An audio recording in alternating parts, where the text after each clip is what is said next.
Welcome to the Innovation Calling Podcast, where we connect creators for the next big thing. We're your hosts, Aaron Greger and Sia Yasso-Tornrat.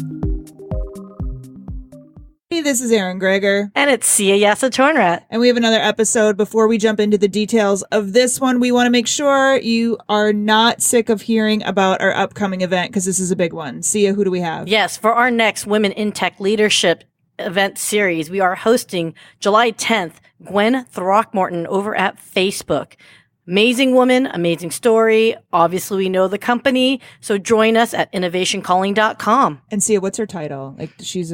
She is head of emerging technologies, global marketing. Yeah, just small position over at Facebook. So it's going to be really exciting. So yeah, hopefully we'll see you July 10th for that. Now, this episode specifically is with Adele Archer, and Adele is the co-founder of a company called Eterneva. She was just featured in Inc.'s 30 Under 30. That's how I first discovered this company. And you want to talk about innovating a completely old industry. What they do is they make diamonds out of ashes. So they have cutting edge technology of how they do that, but not just the technology that makes them so unique. It's the experience. They really are about celebrating life. She is young. She is amazing. I love talking to her. I mean, she represents so much life in an industry that's unfortunately death. And that's not the thing. Death does happen to all of us. You know, the Green Reaper is going to come for us, but it's really about the experience and celebrating that individual and the beauty that we all are. Yeah, I've got like goosebumps with you talking about it like that. So without further ado, here is our interview with Adele, and hopefully you enjoy it as much as we do. All right, welcome to another episode of Innovation Calling. I'm Aaron Greger. And I'm Sia Yasso-Tornrat. And Adele, thank you so much for joining us today. So I hate to say I'm excited because we always start with excited, but we're always excited. But this one especially, we were talking, Adele, as I mentioned earlier, is the co-founder of Eterneva, which creates diamonds out of ashes. And I'm going to have you talk a little bit. We were pre-talking, and it's not just ashes. We can do a few other things and create the diamonds. And I just absolutely love this idea. So Adele, thank you so much for joining us today. Yeah, absolutely. Thank you guys for having me. So this is such a great idea. I know this isn't what you went to college for, to make diamonds out of ashes. So can you tell us a little bit about the history of Eterneva? Because I know there was something that happened in your life that really created this for you. And can you talk about the journey from that to wanting to create your own company out of this? Yeah, absolutely. Well, I definitely did not go to college for creating diamonds from ashes. But I did know that I was very entrepreneurial. I knew I wanted to be starting my own company. So I'm down here in Austin, Texas, and went to the Acton School of Business, got my MBA in entrepreneurship there, and decided I wanted to work in tech for a couple of years before going out on my own. And that was just an amazing experience. Learned a lot of, what's on the cutting edge and how to do online digital marketing. And that's actually where I met my business partner, Garrett. Garrett and I were really good friends. We worked at two different companies actually together. And I think in meeting each other, just knew, okay, you're different. You're somebody that just expects big things out of life. And so we had both, worked on different side hustles, different businesses, as we were doing our 4-year tenure in tech. But, one that was just particularly special for me, I had a friend of mine whose dad was on the board of a lab-grown diamond company, and I had never heard of this industry. I just thought it was super fascinating that you could grow a real diamond in a laboratory setting. It was just so sexy and so interesting, and the market was really up and coming, seeing a lot of younger consumers adopting lab-grown. So we had the opportunity to work with a diamond lab that didn't really know how to sell this to consumers or bring it to consumers. So we were going to be their brand. I involved Garrett in this business. He and I started kind of looking into, this opportunity. And as we were visiting this diamond lab in South Carolina, it was actually kind of a crazy thing. We were sitting at dinner with one of the diamond scientists, and he just mentioned offhand how it was possible to extract carbon from ashes and use lab-grown diamond technology to actually grow a real diamond from somebody's carbon. And it was very serendipitous because completely separate from this business I was starting, I had my very close friend and my business mentor, Tracy Kaufman, get diagnosed with pancreatic cancer and pass away. And she was just like one of those unbelievable people that, for me, entered into my life and took me under her wing. And, I don't know why she invested in me as much as she did, but she was just a godsend and one of the most special people I've ever met.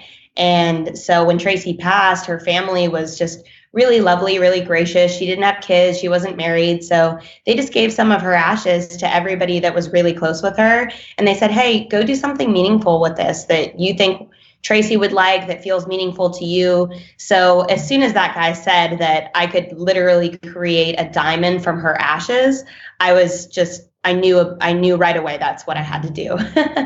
But that wasn't really when I decided, hey, maybe this should be the business we do. I went to go start this process with a company that was doing this back then. And just from the first interaction, it was just very transactional, very, impartial. They just were not transparent about how they were doing what they were doing. And I just did not feel very good about sending my loved one away for 8 months and putting a lot of money down. And so at that point, Garrett and I were like, gosh, this really feels like a need. I mean, I'm the customer. I totally get this. But I just don't feel like anybody's doing this well. There's only a handful of companies doing it. So that was actually how we decided to pivot our business and move into doing what we do now. It's so interesting. So talk a little bit about the challenges and I want to talk about the process in a minute because I love that. Because how do I know the ashes I send are really mine that comes out of the diamond? So we'll get to that. But talk about the challenges of growing a company that you're tech. This isn't your domain, but you see an opportunity to really create a great experience out of this. Sorry if you hear thunder. It is like super storming here. But anyway, what was the challenges of building that and growing that? We're saying, okay, we want to do this, even though we don't 100% know about this technology. Can you talk about the growth there? Absolutely. People always ask, was your background in chemistry? How'd you do this? And it could not be more far from. It's been a learning experience as we've gone, but I think it's just really about getting resourceful and not being afraid to just cold call and knock on doors and network to find the right people to help. Garrett and I have been to South Carolina, Amsterdam, Germany, meeting with scientists from, Pakistan, Russia, China, India. And so much of it is just finding the right person and getting them to agree to a meeting and see who they know that might be able to help. None of this stuff was stuff I could just Google and find companies that do this. It's like hunting specific scientists down. There was one scientist that ran one of the largest lab-grown diamond facilities in the United States. So there's only a handful of them that have that experience. And he wasn't responding to any of my emails. And so our operations manager and I flew out there. We're able to schedule some coffees with his graduate students. He was doing research at a university and kind of sneak our way into his office that way. I mean, it's ridiculous things like that just make this stuff happen. Then, can I interrupt you right there? Yeah, of course. You cold emailed this gentleman, this doctor. Yeah. He wouldn't respond to you. You went after his graduate students because you knew he was also a professor, and they snuck you into his office one day and just basically plopped you in his office and said, Doctor, blah, blah, blah, she wants to talk to you.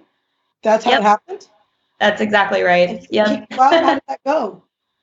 It went awesome. Yeah. I mean, he's like, oh, I've been getting your emails, but I think as long as you're super friendly and you're not weird, he's like, touche, well done. Okay, you've reached me. You have my attention. What do you need? So it's just making things finding was it in Zelda when you find the king or princess or whatever, was it Donkey Kong where you finally get to the princess and you meet him? Did it feel like that? I mean, can you describe how you felt at that moment? How I felt at the moment that I was able to connect with him. Yeah, I mean, like you're literally sitting in this guy's office. I mean, you cannot tell me you were just chill, or were you? I mean, help me understand that moment because I really want to capture that. Absolutely. Well, I think that's been a key to our success at Eterneva is just finding who is the most expert person that we need to talk to and getting super creative as to how we get in front of them. And it's just such an exhilarating, exciting thing when you get the meeting and you sit down and you realize that that's kind of what this whole business was built on top of, is just getting people to buy into your vision and doing whatever it takes to get there. And you just feel incredibly proud that you're making it happen. It's not coming easy. Aaron, that reminds me of our conversation last night with the whole perseverance.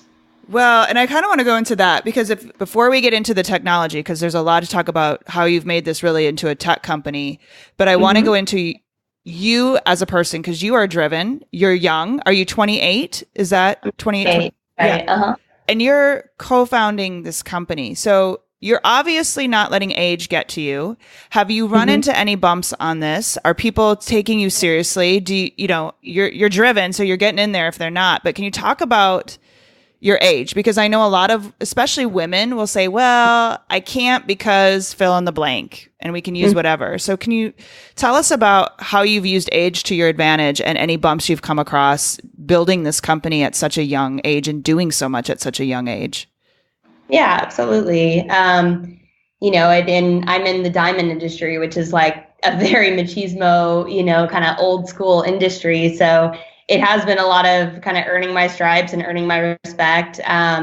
But I think young also gets a brand, and that it's kind of a cool one that you can lean into. There's just something, interesting, at least for us, about these two young millennials from a technology background coming into the funeral industry and being like, gosh, this is outdated. This is not reflective of the consumer experience that we want. Let's rethink this. There's just a very interesting, disruptive brand that, naturally Garrett and I get as compared to, maybe some co-founders that are more middle-aged. And so I think we really play into that. And people are like, oh yeah, those young tech savvy people, they're really disrupting things. So first, I think it's just owning it as a brand.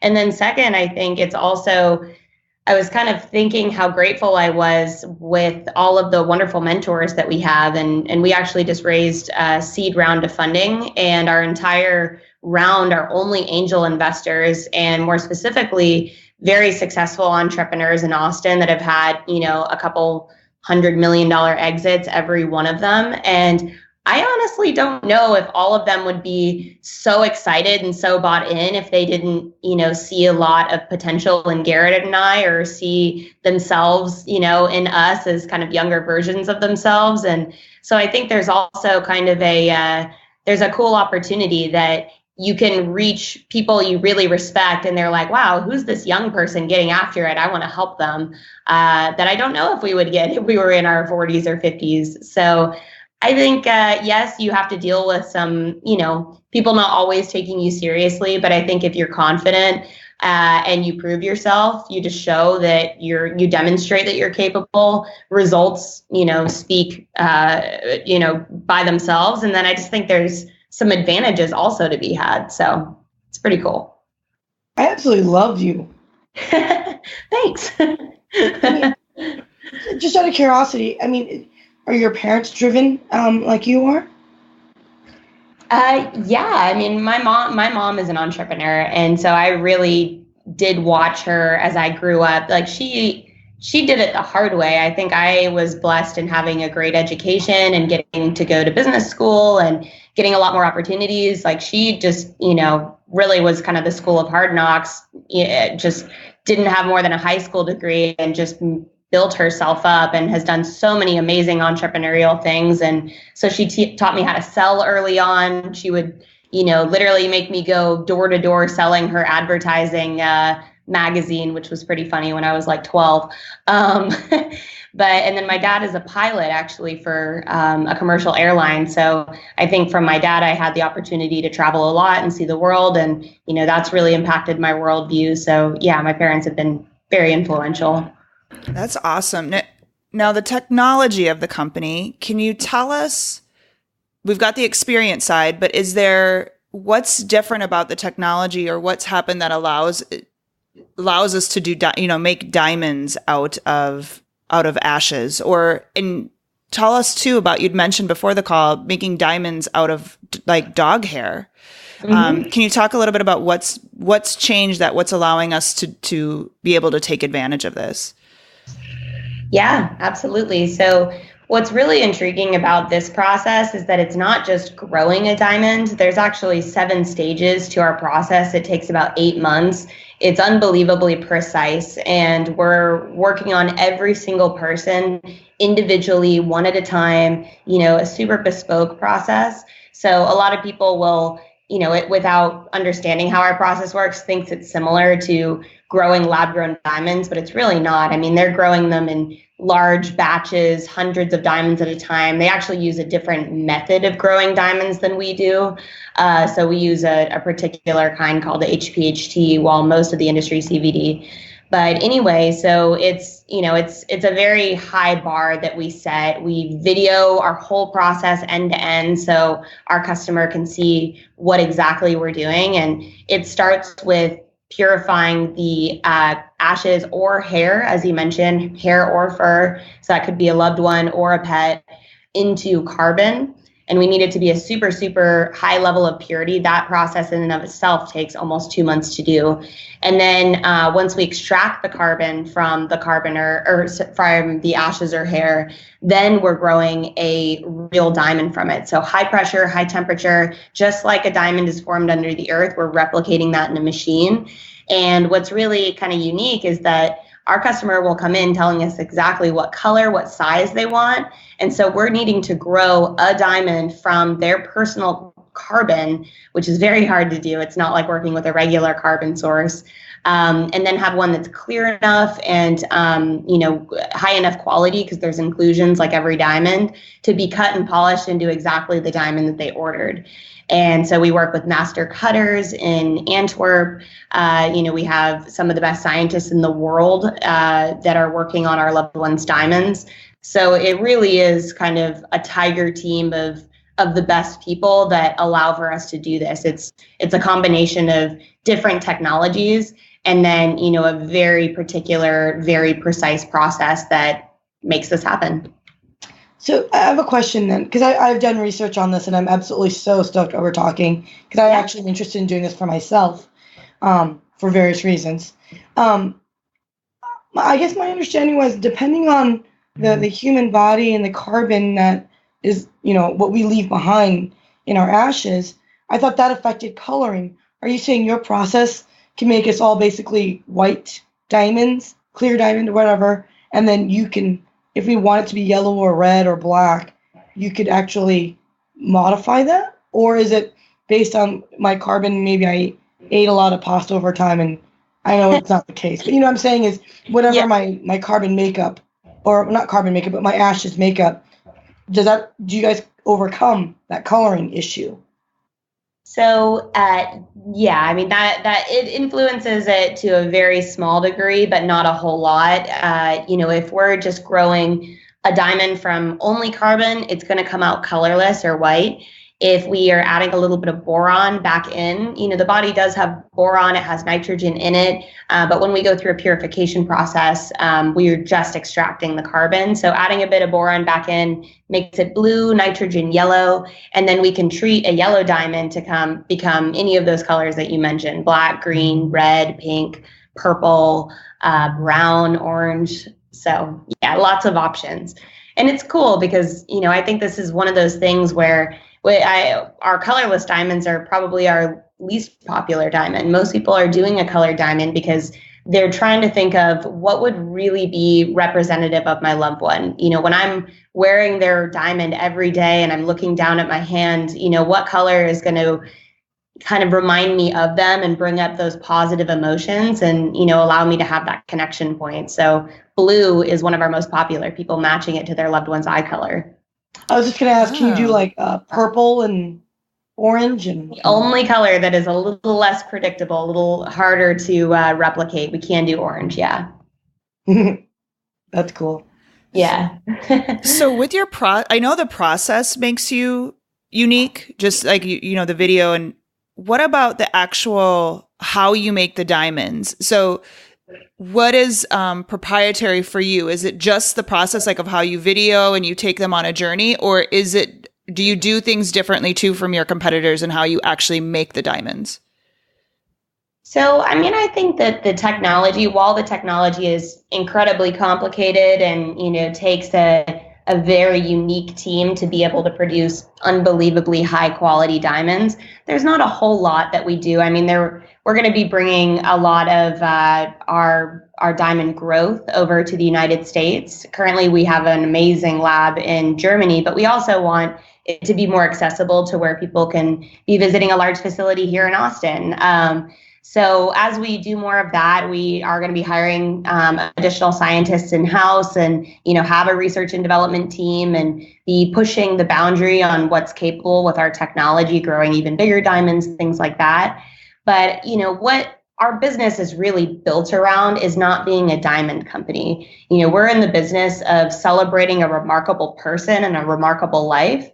And we very much view ourselves as kind of the Airbnb of the funeral industry. We have a huge brand vision of completely disrupting how things are done today. And, a big part of that is being bright and positive and celebratory and, not being afraid of asking our customers about their loved ones. We want to hear their stories. We want to help them celebrate them. So as we go through that journey, as you mentioned, not only were we started out videoing the process just to be transparent so someone knows that we're really doing what we say, but what we started to appreciate and realize was that every time we sent an update to a customer or to a family, we would just get this effusive response of people being like, oh my God, I just burst out crying at work. I'm so happy to see the picture of their raw diamond. I showed everybody at work. Like, this is so meaningful. I'm so grateful.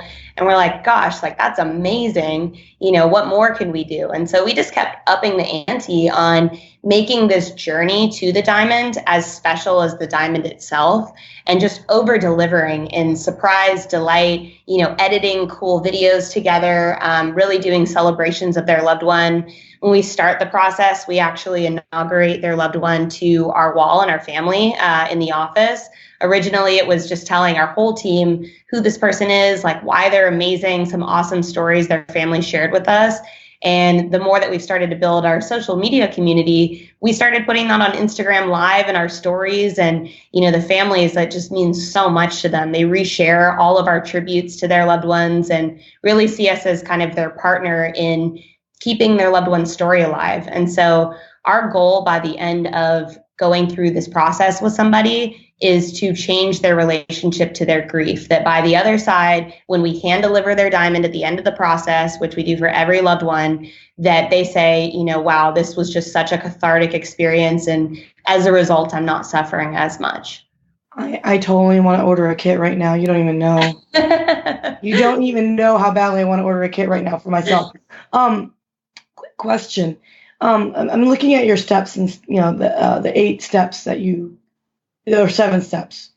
Have you ever had a situation where you look at the diamond quality and it's just not there? Or is the process system down, that all the diamonds are pretty much equitable, high quality? Oh no, it's a super, super difficult process to grow a diamond from someone's personal carbon, because literally everybody's carbon is different. And so we're fine tuning our machines. Like there will be different pressure and temperature set points for every individual person. And our scientists are having to hone in on, what are going to be the best environmental factors for this person's carbon. So sometimes, especially with our largest diamonds, it might take us, 2 to 3 cycles to get their diamond absolutely perfect. But we hold ourselves to that high of a bar. This is going to be somebody's most cherished possession that they'll ever have. It's, their loved one, and they're spending a lot of money on this. And it's just so meaningful that, we want it to be perfect for them. We don't want them to have visible inclusions in their diamonds. So we always say to our customers, it's not about speed. It's absolutely about quality. We'll hold ourselves accountable to that. And, it's just a really special process of super tailoring it exactly to their loved one so that we can get the best result possible. So are you saying, because of my wonderfully healthy lifestyle, you guys are going to be able to erase all of that impurities and I will still come out the perfect diamond that I've always been? Kind of. I mean, yeah, you go through carbon purification and we're removing all the other elements, but then everybody's carbon will be different, different, like literally if you're looking at a molecular level, the shape of the carbon is different by person and it has nothing to do with your lifestyle. But we always say beautiful people make beautiful diamonds. So, it might have something to do with that. There you go. Hey, Aaron, I'm motivated. All right. Okay. Now you have to clean it up before you pass. So we're all going to know basically when your diamond comes back. We'll come out with wine. Well, yeah, it's going to come out burgundy for Sia. But so here's what I love about this, because so many times we talk about innovation where, it's how do we automate? How do we use data? How do we make this smarter, better, faster?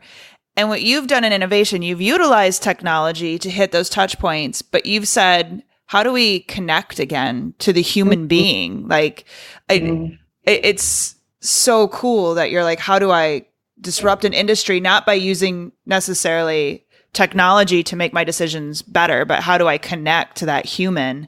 And it's so cool to me. I'm getting goosebumps just talking to you because I just love this whole process because it's just such a better way than having an urn sitting on a cabinet, Mm-hmm. Absolutely. So what challenges, as we talk about what's next for you all, do you have any upcoming challenges of where you want to go and maybe things that are preventing you from actually getting there? I think, my personal mantra is that life doesn't happen to you, it happens for you. And so I think when you view any challenge as an opportunity, that's where real innovation and success and, that's where that comes from. Like the most incredible things that we see in this world today did not come easily. So, I think for us, one of the biggest kind of most it's our big hairy audacious goal is bringing all of our manufacturing in-house over time. This is going to be it's a huge vision to be at one point having hundreds of machines here in Austin, having our own foundry here in Austin, that our team is running. Right now we have partnership with a wonderful community all over the world, but as we start to bring that in-house, that's going to be building a very specific capability. But it's all going to be about the team. It's how talented of a team are you, a tiger team, are you able to attract and to help you build this? Because there's no way Garrett and I do this just on our own. And then I think the other, huge opportunity, or, some might say maybe our competitors viewed it as a challenge, is just building awareness. We did some market research and only about 20% of Americans even know that this is an option, that you can turn someone's ashes into a diamond. And so, Garrett and I see that as a huge opportunity. We're like, well, marketing and sales is kind of our strength. And so, this is very cool. It allows us to be, kind of viewed as a first to market mover on something that's super special. So yeah, I think those are big things to tackle, but big opportunities too. What about too in the process? Can you I don't want to talk about the 7-step process necessarily, but the communication with your that had to be challenging too, to be able to follow that, to record that. It's got to be a resource heavy thing to do. Can you talk about the development of that? And do you see any opportunity to enhance that experience too, from where you are again to where you want to go, just in that, and how you share that experience with your I don't want to call them customers. It just seems so generic, but with the people that are creating diamonds. Absolutely. Our Eterneva family. Yes, way better term. Thank you. Yeah. So, I mean, you'd be surprised, actually. It's not as resource intensive as you'd think. I mean, again, coming from tech backgrounds where we are smart and savvy about what tools we leverage and how we think about automation and, having developers help us automate different aspects of it. So, we've set up a very good process where we're videoing everything end to end, and then, have a team of editors that are editing these videos together. We have some awesome kind of animated kind of templates, and then we plug somebody's real footage into that video so they can actually see their loved one's diamond, but with voiceover and with animation over the videos. So that's pretty cool. And we actually do a standing meeting every single week talking about innovation, and our innovation a lot of the time is around the customer journey. And so very simple ideas can produce really game-changing things in the experience. So we're about to relaunch our new website, and we said, you know what, like it's a shame that all of our updates are just one-to-one from us to the family, siloed in an email, and then they're having to manually go on social media and post the content that we're giving them and share it with their community that way. Our whole mission and our goal is to be eternalizing remarkable people. So why don't we put this on our site? Why don't we have dedicated pages for each of these loved ones where we're sharing their story publicly, we're sharing their updates publicly with their family's permission, and making it very easy for them to get notified and then to share these updates to their friends and to their community and bring everybody along for the journey. So those are the kinds of things that we're constantly introducing, and it's both an automation time saver while not losing that special personalization and focus on celebrating an amazing person, helping our family feel understood, and enabling them through the journey to be sharing it with people. What's the process when I send in? I know I can send you ashes, but what questions do you ask me about who this is? And does it, obviously it feels kind of, what's the difference between a pet and a human? Because obviously there's a difference, but like how are you celebrating pets as the same as you're celebrating humans? Do humans have more, like what questions are you asking, and how are you trying to memorialize those particular people or pets? Yeah, absolutely. I think what's interesting is what I really, really love about this is that it's not just anybody that gets a diamond. I think we can all think of 2 to 3 people in our life that we would do this for, and it's just not something you would do for everybody in your life. And I think it's the same thing with a pet, where we have all these amazing pets in a lifetime, but we have maybe 1 or 2 that were like, these are the diamonds. And so I think of course, it's different for everybody, and the relationship is different. It's going to be quite different talking to somebody who lost a grandparent who had a very rich and fulfilling life versus, a parent who lost a small toddler. And so the memories are different, the experiences are different. But this is where, when they start the process with us, they'll order a kit. In that kit's everything they need to package up the ashes or hair to send back to us. They'll get cubic zirconias so they can see what different diamond sizes look like and, really pick out the right diamond. But then we have a conversation.